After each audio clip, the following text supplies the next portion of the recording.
आजचा विषय जो मला देण्यात आला आहे तो मुलाखतीचे तंत्र कसे आत्मसात करावे। तर या विषयाला आपण 3 स्वरूपात पहिले विभागून घेऊ। पहिले म्हणजे ज्या जॉबसाठी आपण अप्लाय करतोय त्या कंपनीचा आपण पूर्वाभ्यास कसा करावा। मुलाखत किंवा इंटरव्ह्यू बरेचदा याची आपल्याला भीती असते, जशी परीक्षेची आपल्याला भीती असते तशी जे मुलं फायनल इयरला असतात किंवा थर्ड इयरला असतात त्यांना बरेचदा मुलाखत द्यायची किंवा इंटरव्ह्यू द्यायचा, कंपनीचे कॅम्पससाठी आली आहे त्याचा इंटरव्ह्यू उद्या आहे, मग मुलाखत कशी द्यायची, इंटरव्ह्यू कशी द्यायची याच्या भीतीनेच त्यांच्या मनावर पहिले गारूड केलेलं असतं। तर सर्वप्रथम मी हे सांगतो की जेव्हा आपण परिस्थितीला आपल्यावर स्वार होऊ देतो तेव्हा परिस्थिती आपल्यावर विजय मिळवते, आणि जेव्हा आपण मुलाखत किंवा इंटरव्ह्यूला आपल्यावर स्वार होऊ देऊ तेव्हा इंटरव्ह्यू आपल्यावर विजय मिळवेल।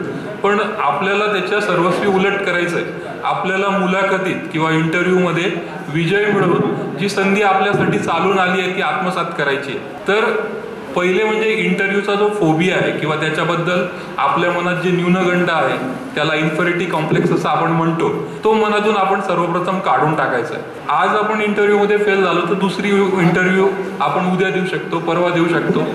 सो इंटरव्ह्यू म्हणजे जीवन मरणाचा प्रश्न नाही, हे सर्वप्रथम आपण क्लिअर करून घ्यायचं आहे। जे विद्यार्थी इथे उपस्थित आहे किंवा जे पालक उपस्थित आहेत त्यांनी अननेसेसरी इंटरव्ह्यूचं टेन्शन घेऊ नका।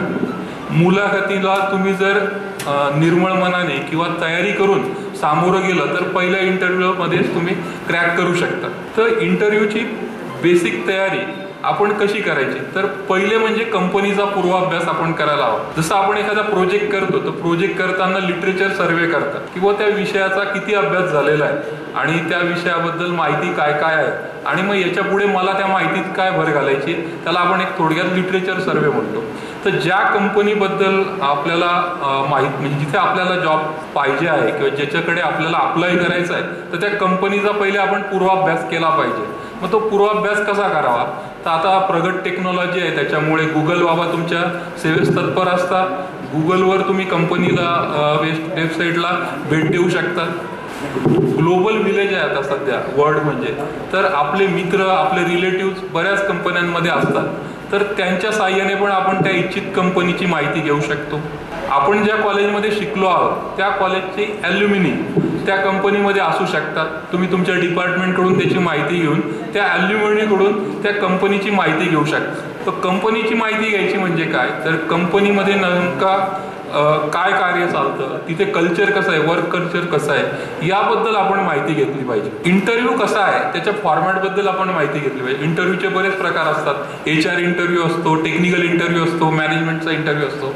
तर नेमका कुठला इंटरव्ह्यू आहे, जर आपल्याला त्याची तयारी करायची असेल तर इंटरव्ह्यू कुठल्या स्वरूपाचा आहे याची माहिती आपण करून घेतली पाहिजे। तिसरी गोष्ट म्हणजे इंटरव्ह्यूसाठी रिझ्युमे खूप आवश्यक आहे। तर आपला रिझ्युमे आपल्या क्वालिफिकेशननुसार, एक्सपिरियन्सनुसार, स्किल सेटनुसार आपण तो अपडेट करून घेतला पाहिजे। बरेचदा इंटरव्ह्यूला जे मुलं ॲपियर होतात ते जुनाच रिझ्यूम आणतात। जे मुलं फायनल इयरला असतात त्यांच्या याच्यामध्ये SSC, HSC किंवा डिप्लोमा याचेच मार्क अपडेट केलेले असतात, पण तिथे तुमचे थर्ड इयरपर्यंतचा जो CGPA किंवा SGPA असतो तो सुद्धा त्याच्यात अपडेट पाहिजे, तो अपडेट नसतो। नंतर रिझ्युमेमध्ये करिअर ऑब्जेक्टिव्ह हे सुरुवातीलाच असतं, बरेचदा ते मित्रांचं कॉपी पेस्ट करून आपण ते टाकलेलं असतं।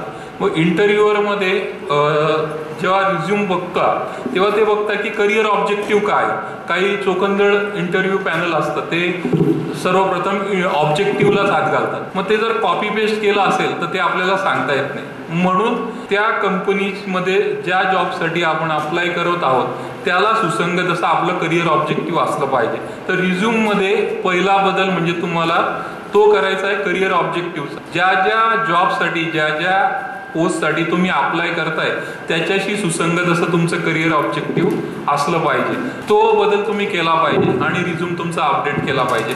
हा झाला पूर्वाभ्यास, ज्याला आपण कंपनीचा पूर्वाभ्यास म्हणू शकतो। त्याच्यानंतर इंटरव्ह्यू देताना काही एटिकेट्स किंवा मॅनर्स आपण पाळले पाहिजे, जे आपण आपल्या रोजच्या जीवनात पाळतोच, परंतु इंटरव्ह्यू देताना त्याच्याकडे विशेष लक्ष द्यायची गरज आहे। आपण इंटरव्ह्यू लॉबीमध्ये वेट करत असतो, मग आपला नंबर आल्यानंतर आपलं नाव पुकारलं जातं, मग तेव्हा आपण काय करतो की एकदा डिसअपॉइंटेड असतो, प्रेशर आलेलं असतं, नर्वस माइंडसेट असतो, आपण डायरेक्ट दार उघडून त्या पॅनल समोर खुर्चीवर जाऊन बसतो।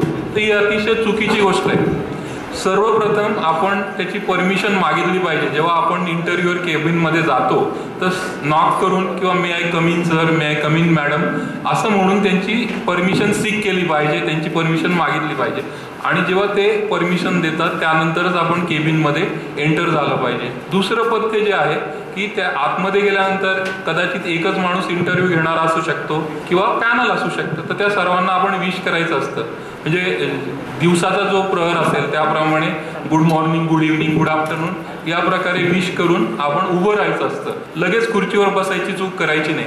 जोपर्यंत पॅनल आपल्याला म्हणत नाही की तुम्ही बसा, किंबहुना जर तुम्हाला असं वाटत असेल की मला बसायचं आहे तर तुम्ही त्यांची एक अनुमती मागा की may I sit sir, may I sit madam. ते हो म्हणतीलच, ते तुम्हाला उभं नाही ठेवत इंटरव्ह्यूला, ते बसवतातच. पण याच्यातून तुमचा मॅनर्स दिसतो.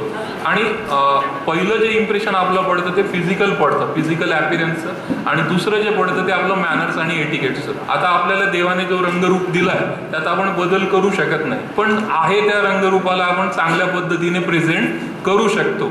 तर एक चांगला सिव्हिल ड्रेस आपण घालून मुलाखतीसाठी गेला पाहिजे. कोंब नीट केला पाहिजे. जर तुम्ही दाढी ठेवण्याचंच इच्छुक असाल तर त्या दाढूला चांगला कट दिला पाहिजे.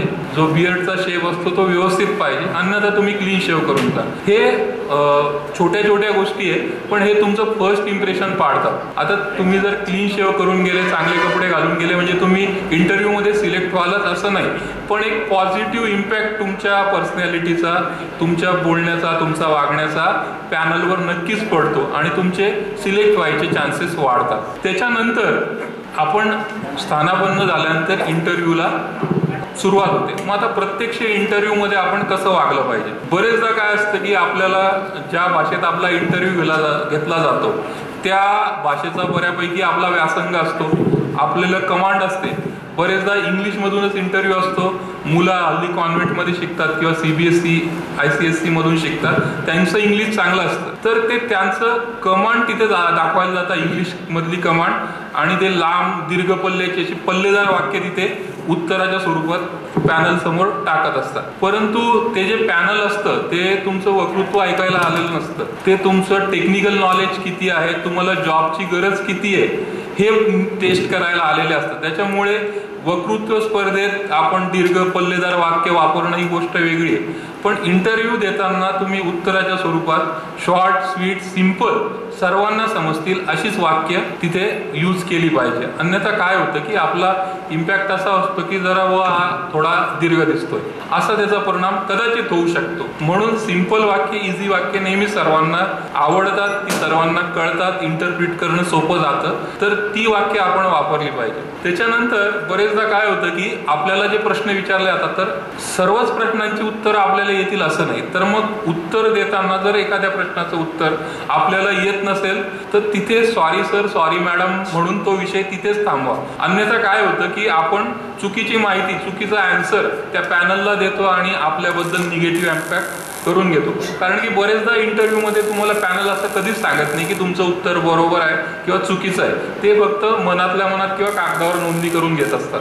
तर हे गोष्ट लक्षात ठेवायची की जो पॅनल तिथे बसलेला आहे तो अनुभवी आहे, त्या क्षेत्रातला व्यासंग असलेला आहे, तर तो तुम्हाला जे प्रश्न विचारतील त्याचे उत्तरं त्यांच्याजवळ तयार आहे, तेव्हाच ते प्रश्न विचारताय. ते तुम्हाला असं मुळीच विचारणार नाही किंवा शाहरुख खानच्या बंगल्याचं नाव काय किंवा या अभिनेत्याच्या इस्टेटचं नाव काय, अशा प्रकारचे फालतू प्रश्न ते तुम्हाला विचारणार नाही. ते तुम्हाला सुसंगत असेच प्रश्न विचारतील ज्यांची उत्तरं त्यांच्याजवळ आहे. त्याच्यामुळे तिथे असत्य कथन तुम्ही करू नका, जेणेकरून तुमचा निगेटिव्ह इम्पॅक्ट जाईल. तिसरी गोष्ट अशी असते की बरेचदा आपण काय करतो की आपल्याला असं वाटतं माझं उत्तर बरोबर आहे, मग आपण थोडा आरोगन्स दाखवतो किंवा बरेचदा एखाद्याचा टोन जो असतो बोलायचा तो समोरच्याला थोडा आरोगन्स त्याच्यातून रिफ्लेक्ट होत असतो. त्याच्या मनात किंवा त्याच्या डोक्यात तसं नसतं आरोगन्स, परंतु त्याच्या टोनमध्ये. तर आपला टोन नेहमी टेस्ट करून घ्या. बघा आपले मित्र आपल्याला नाही म्हणतात अरे तू कसं बोलतो, बरोबर आहे, त्याचा उद्देश असा असतो की तुम्ही चुकीच्या पद्धतीने तुमचा टोन वापरताय. तर तुमच्या टोनमधून उद्धटपणा, ॲग्रेसिव्हनेस जायला नको. तुम्ही तिथे ॲग्रेसिव्हनेस किंवा उद्धटपणा करायला आला नाही आहात, तुम्ही फक्त आणि फक्त इंटरव्ह्यू द्यायला आलात आणि अपॉर्च्युनिटी तुम्हाला ग्रॅब करायची याच उद्देशाने आलात. तर तुमचा टोनही सॉफ्ट पाहिजे, पोलाईट वाटला पाहिजे. कारण की जशी कंपनीला तुमची गरज आहे पण त्यापेक्षाही जास्त तुम्हाला त्याची गरज आहे, त्यासाठीच तुम्ही तेथे आला. तर तुमची जी भाषा किंवा टोन जो असतो तो पोलाईटच असला पाहिजे, हंबलच असला पाहिजे. दुसरी गोष्ट म्हणजे जेव्हा तुम्ही बोलता तर तुम्ही आय टू आय कॉन्टॅक्ट ठेवा, जेणेकरून समोरच्याला असं वाटलं नाही पाहिजे की हा खोटं बोलतोय. जेव्हा आपण प्रामाणिक असतो, जेव्हा आपल्या डोक्यात मनात असत्य नसतं, तेव्हा आपण समोरच्याशी बोलताना आय टू आय कॉन्टॅक्ट ठेवतो. पण तो आय टू आय कॉन्टॅक्ट ठेवतानाही त्याच्यातून आरोगन्स रिफ्लेक्ट नाही झाला पाहिजे. बरेच जणांचे डोळे आरोगन्स रिफ्लेक्ट करतात. तर हा आय टू आय कॉन्टॅक्ट ठेवताना आरोगन्स रिफ्लेक्ट होऊ देऊ नका, पण आय टू आय कॉन्टॅक्ट जरूर ठेवा. नंतर तुमचा जो फेस आहे तो स्माइली ठेवा, जेणेकरून तुम्ही समोरच्याला व्हायब्रंट वाटले पाहिजे. जो चेहरा डिप्रेस किंवा डिसअपॉइंटेड असतो त्याच्याकडे कोणी बघत नाही, पण जो चेहरा हसरा असतो त्याच्याशी बोलायला सगळे उत्सुक असतात, त्याला आपल्यामध्ये घ्यायला सगळे उत्सुक असतात. अरे हा माणूस हसमुख आहे, हा माणूस सगळ्यांशी हसून बोलतो. त्याचप्रमाणे तुमचं जे बिहेवियर आहे ते त्या इंटरव्ह्यूमध्ये असलं पाहिजे. तुमचा चेहरा हसरा पाहिजे. याचा अर्थ असा नाही की तुम्ही उगाच कुठल्याही गोष्टीवर असा, पण फेस स्माइली पाहिजे. याचा अर्थ तुम्ही नेहमीच दात दाखवले पाहिजे अशातला भाग नाही. तुमच्या चेहऱ्यावर हास्य असलं पाहिजे. ह्या गोष्टींचे पथ्य तुम्ही पाळले पाहिजे इंटरव्ह्यू देताना. नंतर इंटरव्ह्यूच्या अगोदर तुम्ही ज्या पोस्टसाठी तयारी करताय, सपोज क्वालिटी डिपार्टमेंट आहे किंवा मेंटेनन्स डिपार्टमेंट आहे किंवा प्रोडक्शन डिपार्टमेंट आहे, तर त्याच्याशी संबंधित संभाव्य क्वेश्चन्स आपण पहिले स्वतः सेट करून ठेवले पाहिजे की मला हा प्रश्न विचारला जाऊ शकतो का, तो प्रश्न विचारला जाऊ शकतो का. पहिले क्वेश्चनचा ड्राफ्ट तुम्ही फ्रेम करा. त्याच्यानंतर तुमचे सहकारी असतील, मित्र असतील, तुमचे सर असतील, त्यांच्याशी चर्चा करून त्या प्रश्नांचे प्रॉबेबल आन्सर्स, संभाव्य आन्सर्स तुम्ही तयार करा, उत्तरं तयार करा, ड्राफ्ट करा. ते तुमच्या सरांना दाखवा, तुमच्या परिचितांना दाखवा, जे त्याच्यात अनुभवी अशा लोकांना दाखवा, त्यांच्याकडून त्याबद्दल मत जाणून घ्या आणि नंतर त्या प्रश्नांची प्रॅक्टिस करा. नॉट नेसेसरी की तेच प्रश्न तुम्हाला इंटरव्ह्यूमध्ये विचारले जातील, परंतु ते प्रश्न तुम्हाला विचारले जाऊ शकतात. शेवटी तयारी करणं हा आपला पार्ट आहे. इंटरव्ह्यूमध्ये प्रश्न काय विचारले जाणार तो पार्ट त्या पॅनलचा असतो, पण प्रश्न हे विषयाशी सुसंगतच विचारले जातात. त्याच्यामुळे त्या विषयाशी सुसंगत असे प्रश्न तुम्ही तयार करून जा, त्याचे उत्तरं तयार करून जा. मुलाखतीत नेहमी त्या गोष्टीचा फायदा होतो. त्याच्यानंतर प्रॉबेबल प्रश्न कसे असू शकतात मुलाखतीत, म्हणजे 99% सर्वप्रथम विचारला जाणारा प्रश्न असतो इंट्रोड्यूस युअरसेल्फ, स्वतःची ओळख करून द्या. पण बरेचदा परिस्थिती अशी असते की आपलीच ओळख आपल्याला नसते. सगळ्या जगाला आपली ओळख असते पण आपलीच ओळख आपल्याला नसते. तर स्वतःची ओळख तुम्ही पहिले करून घ्या. त्यासाठी तुमचं स्वॉट ॲनालिसिस करायला शिका. स्वॉट ॲनालिसिस म्हणजे काय? S stand for strength, W stand for weakness, O stand for opportunity and T stand for threats. तर तुमच्या स्ट्रेंथ काय तुम्ही स्वतः ओळखून घ्या. तुमच्या शिक्षकांना, तुमच्या मित्रांना विचारा, आईवडिलांना विचारा, फॅमिली किंवा माझ्यात काय स्ट्रेंथ तुम्हाला वाटते. तुम्ही स्वतःचा एक्सप्लोअर करा, पण त्याच्यावर अटेस्टेड तुमच्या फॅमिलीकडून, तुमच्या गुरुजनांकडून नक्कीच करून घ्या. तुमचे विकनेस तुम्हाला माहिती आहे, ते विकनेसची माहिती करून घ्या आणि त्याला ओव्हरकम कसं करायचं हेही शिकून घ्या. प्रत्येक माणसामध्ये विकनेस असतो, स्ट्रेंथही असतात. तर स्ट्रेंथ आणि विकनेस यांची ओळख करून घ्या आणि स्ट्रेंथच्या बेसवर तुम्हाला ऑपॉर्च्युनिटीज कशा मिळू शकतात याचा पण तुम्ही एक अभ्यास करून घ्या. तर स्वॉट ॲनालिसिस केलं पाहिजे असं माझं मत आहे, जेणेकरून तुम्ही स्वतःला इंटरव्ह्यूसाठी चांगल्या पद्धतीने तयार करा. मग जेव्हा तुम्ही इंट्रोड्यूस करता स्वतःला तेव्हा तुम्ही एक कॉन्फिडन्सने त्याला सामोरं जाऊ शकता. मग तुम्ही स्वतःचं इंट्रोडक्शन करा, तेव्हा त्याच्यामध्ये काय काय असलं पाहिजे. सर्वप्रथम तर तुम्ही तुमचं नाव सांगा, तुमचं नेटिव्ह प्लेस किंवा तुम्ही कुठून बिलॉंग करता ते सांगा, तुमचं एज्युकेशन सांगा. ड्युरिंग युअर एज्युकेशन तुम्हाला काही अवॉर्ड्स, ऑनर्स मिळाले असतील तर त्याचा उल्लेख करा. जॉब कशा संदर्भात आहे, सपोज डिझाईनचा जॉब आहे तर तुम्हाला जर काही सॉफ्टवेअर येत असतील डिझाईनशी संबंधित तर तुम्ही त्याचा उल्लेख करा की मला UG किंवा कटिया किंवा क्रिओ हे सॉफ्टवेअर येतात, त्या स्किल सेटचा उल्लेख करा. आणि सगळ्यात लास्ट 1 किंवा 2 वाक्यात तुम्ही त्या पर्टिक्युलर पोस्टसाठी कसे वर्दी आहात, कसे लायक आहात हे पोलाइटली त्या इंटरव्ह्यूवर पॅनलला सांगा, जेणेकरून तुमचे चान्सेस वाढतील. कारण की इंटरव्ह्यू काय असतं, तर इंटरव्ह्यू ही अशी एक प्लेस आहे की जिथे तुम्ही स्वतःच्या सर्व्हिसेस स्वतःला विकत असतात. याला रॉंग इंटरप्रिटेशन करून नका घेऊ स्वतःला विकणे. पण सध्याचं मार्केट असं आहे की स्वतःला विकल्याशिवाय पर्याय नाही. तर तुम्ही भले जॉब करा किंवा काही करा, तुम्ही स्वतःला सेल करता आलं पाहिजे. तुम्हाला स्वतःला सेल करणं याचा अर्थ असा मुळीच नाही की स्वतःचा आत्मसन्मान विकणं किंवा स्वतःला गिरवी ठेवणं. तुम्ही स्वतःच्या सर्व्हिसेस, तुमच्या स्किल्स सेट ज्या तुमच्याकडे आहेत त्या तुम्ही सेल आउट करता आल्या पाहिजे तुम्हाला, आणि हे तुम्हाला तुमच्या इंट्रोडक्शन मधून साध्य केलं पाहिजे. नंतर प्रॉबेबल क्वेश्चन्स असे असू शकतात की आम्ही तुम्हाला हायर का करावं. ओके, आम्ही तुम्हाला हायर का करावं. दुसरी गोष्ट, बरेचदा जे फ्रेशर्स कॅन्डिडेट असतात तर कंपनीमध्ये इंटरव्ह्यू घेताना त्यांना विचारलं जातं, अरे बेटा तू कॉलेजमध्ये शिकतो, ट्रेनिंग घेतो, त्याची फीस तू कॉलेजला देतो, आता तू आमच्याकडे येऊन पण ट्रेनिंगच घेणार आहे सर्वप्रथम 6 महिने, कारण की तुझं तसं 6 महिने आम्हाला यूज नाहीये, मग त्या ट्रेनिंगसाठी आम्ही तुला पगार का द्यावा. हाही एक प्रश्न बरेचदा विचारला जातो मुलाखतीच्या दरम्यान. बरेचदा काय असतं, कॅन्डिडेटची अपेक्षा बरीच असते आणि कंपनी त्याला लेस ऑफर करत असते असं त्याला वाटतं. त्या ठिकाणी तो प्रश्न उपस्थित होतो की बुवा कॉलेजमध्ये शिकताना, शाळेमध्ये शिकताना नॉलेज गॅदर करण्यासाठी, ट्रेनिंग करण्यासाठी तुम्ही पैसे पेड करता, आणि जेव्हा कंपनीत तुम्ही ट्रेनिंग घ्यायला येता तेव्हा तुम्ही अशी अपेक्षा का ठेवता की आम्ही तुम्हाला पैसे द्यावे त्या ट्रेनिंगच्या बदल्यात. तर याचं पण सुसंगत उत्तर तुमच्याजवळ असलं पाहिजे. बरेचदा आता ट्रेंड असा आहे की 2-3 वर्षापासून IT मध्ये बूम आहे, तर जे कोर ब्रँचचे मुलं आहे IT मध्ये जात आहेत, मेकॅनिकल असो इलेक्ट्रिकल असो, ही मुलं बरेचदा IT कडे जात आहेत. त्यात काही चुकीचं असं नाही. अर्थात आपलं करिअरमध्ये माणसाने फ्लेक्झिबल असलं पाहिजे, पण मग त्या ठिकाणी आपल्याला जेव्हा आपण इन्फोसिससाठी, TCS साठी इंटरव्ह्यू देतो तर त्यांचा दुसरा प्रश्न असा असतो की तुम्ही शिफ्ट का होताय, कोर फील्ड कडून IT फील्डकडे का जाताय. तर तुम्ही त्याचं उत्तर सुद्धा तयार केलं पाहिजे, कारण की हा सगळ्यात महत्त्वाचा प्रश्न असतो त्यांच्या दृष्टीने. बरेचदा मुलं गंमत जमत म्हणून इंटरव्ह्यू देतात, मित्राने इन्फोसिससाठी अप्लाय केलं म्हणून मी करतो, त्यांची ॲप्टिट्यूड टेस्टही क्रॅक होऊन जाते, मग ते इंटरव्ह्यूसाठी जातात. पण मग तिथे प्रश्न असा उपस्थित होतो की बुवा खरोखरीच आपल्याला त्यात स्वारस्य आहे का. मग त्याच्यासाठी आपण या प्रश्नांची उत्तरं तयार ठेवली पाहिजे की why should we hire you, आणि दुसरं म्हणजे तुम्ही कोर फील्डमधून IT फील्डमध्ये का शिफ्ट करतात. जर तुम्हाला IT फील्डमध्येच यायचं होतं तर मग तुम्ही कॉम्प्युटर किंवा IT किंवा तत्सम रिलेटेड ब्रँचलाच का ॲडमिशन नाही घेतली, तुम्ही मेकॅनिकलला का घेतली, इलेक्ट्रिकलला का घेतली. तिथे असं सांगून चालणार नाही की बाबांनी सांगितलं, बरोबर आहे की नाही. तर तिथे तुम्हाला सुसंगत असं उत्तर दिलं पाहिजे. नंतर फ्रेशरला बरेचदा प्रश्न विचारला जातो की प्रोजेक्ट तू काय केला होता. तर प्रोजेक्ट संदर्भातही आपल्याला माहिती गॅदर केलेली पाहिजे. बरेचदा ट्रॅडिशन अशी आहे प्रत्येक युनिव्हर्सिटी की 4 जणांचा ग्रुप असतो, ते फायनल इयरला प्रोजेक्ट करतात, आणि मग त्याच्यात काय होतं की काम वाटून घेतलेलं असतं. कोणी डिझाईन करतं, कोणी मॅन्युफॅक्चरिंगमध्ये करतं, कोणी आउटसोर्सिंगसाठी हे करतं, कोणी रिपोर्ट लिहितं. मग ते मुलं बरेचदा सांगतात, अरे सर मी ते नव्हतं केलं, मी डिझाईनच केलं होतं.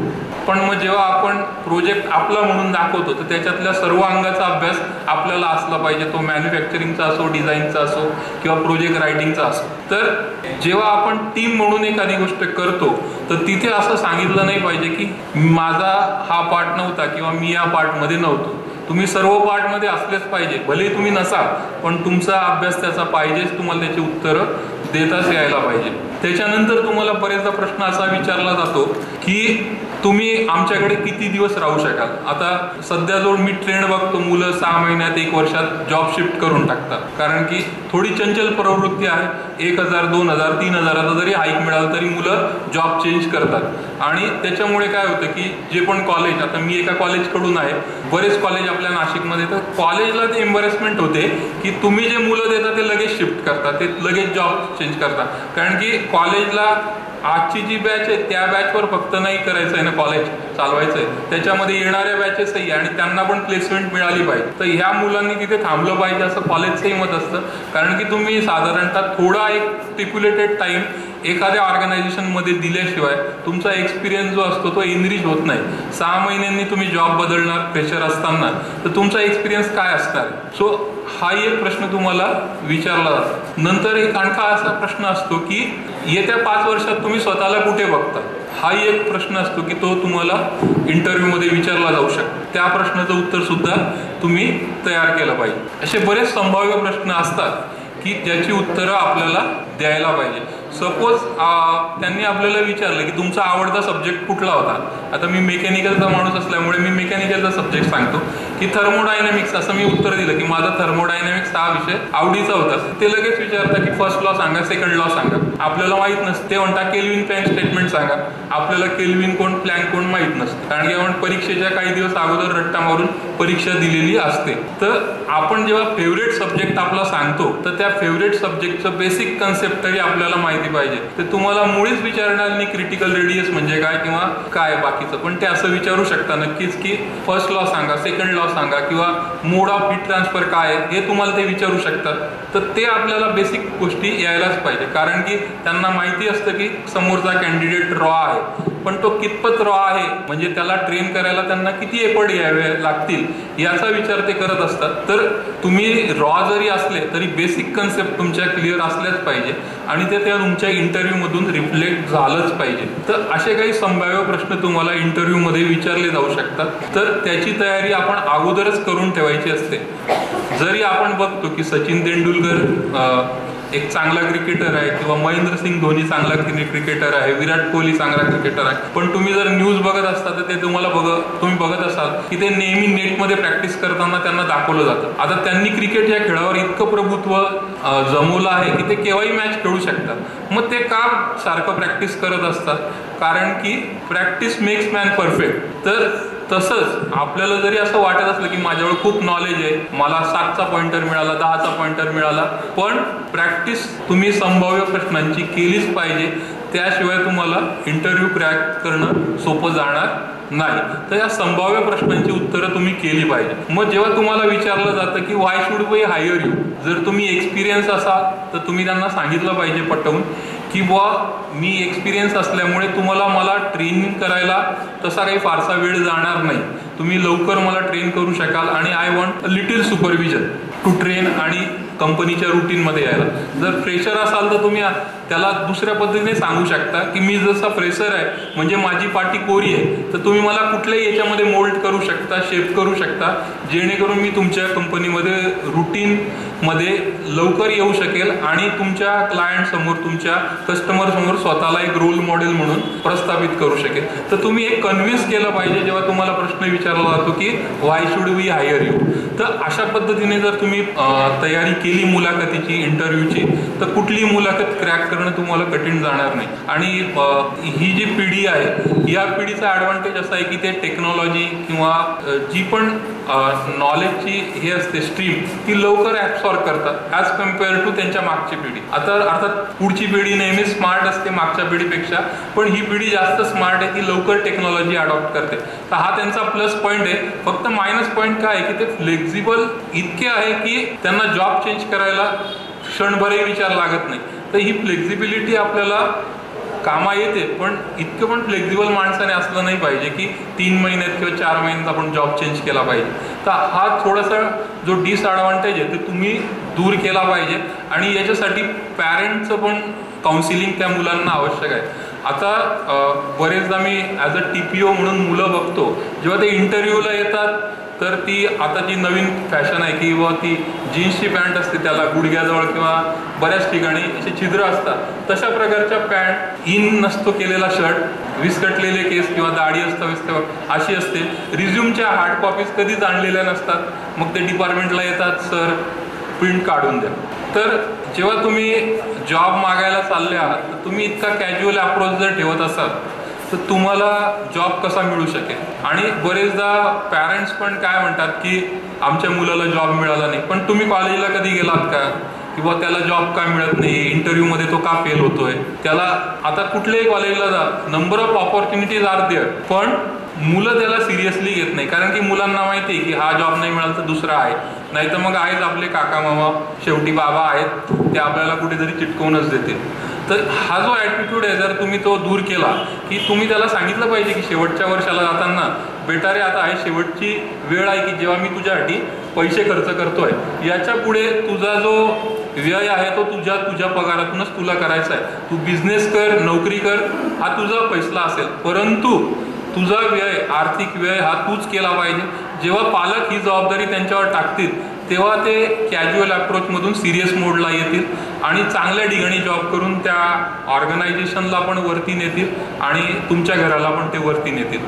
तर यासाठी पॅरेंट्सने त्यांना काउन्सिल करणं फार गरजेचं आहे. आणि जेवढं तुम्ही त्यांच्यावर प्रेम कराल ते करा, पण आंधळं प्रेम करू नका की जे त्याला अशा प्रकारचं कॅज्युअल ॲटिट्यूड बाळगण्यास प्रवृत्त करेल. तर मी पालकांना पण विनंती करतो की तुम्ही तुमच्या मुलांना विचारत जा की अरे कुठली कंपनी आली होती कॉलेजला, कधी येणार आहे, कुठल्या येणार आहे. आणि ज्या दिवशी इंटरव्ह्यू असेल त्या दिवशी तुम्ही त्याला म्हणा की असा का चाललाय, तू रिझ्यूमची कॉपी घेऊन चाललाय का, डॉक्युमेंट घेऊन चाललाय का, हे तुम्ही त्याला घरी विचारलं पाहिजे. अदरवाईज काय होतं की जर मुलाचं जे ॲटिट्यूड असतं त्याच्यावरून त्याच्या पालकांचा ओळख होत असते, तर ती जर चांगली ठेवायची असेल तर पालकांनी पण ही काळजी घ्यायची. कारण की जरी तो त्या महाविद्यालयाचा स्टुडंट म्हणून इंटरव्ह्यूला ॲपियर होणार असेल तरी तो तुमचा मुलगा आहे, शेवटी तो तुमच्याचकडे येणार आहे 3 वर्षांनी 4 वर्षांनी, आणि तुम्हाला त्याच्याबरोबर आयुष्यभर राहायचं आहे. तर त्याचं आयुष्य जर चांगलं करायचं असेल तर महाविद्यालयात काउन्सिलिंग होतंच, पण घरीसुद्धा काउन्सिलिंग करणं फार गरजेचं आहे. धन्यवाद. थँक्यू.